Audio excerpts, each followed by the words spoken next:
Tourist visits బంద్ చేయి.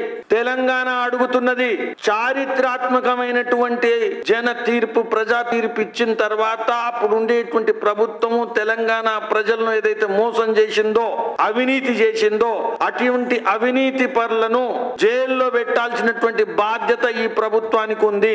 ఈ రెండు ప్రభుత్వాలు కూడా కుమ్ముక్కై సెటిల్మెంట్ చేసుకునేటువంటి దిశల ప్రయాణం చేస్తే భారతీయ జనతా పార్టీ ఊరుకునేటువంటి ప్రశ్న లేదు. కొలిమిల నిలబెడతాం మిస్టర్ రేవంత్ రెడ్డి. ఈ రోజు అది కేసీఆర్ అయినా, అది రేవంత్ రెడ్డి అయినా, ఎవరిని కూడా ప్రజాధనం ఏదైతుందో దోపిడీ చేసే అధికారం ఎవ్వరికి లేదు. ప్రతిపక్షంలో ఉన్నప్పుడు ఏదైతే మాట్లాడావో అవకాశం కొద్ది మర్చిపోవడానికి ట్రై చేయకు. సిబిఐకి దర్యాప్తుకు వెంటనే చెయ్యాలా, లేకపోతే స్వయంగా రాజకీయ సన్యాసం తీసుకున్నా తీసుకోకున్నా ప్రజలు సన్యాసం అప్పచెప్తారు, అప్పచెప్పి తిప్పుతారు.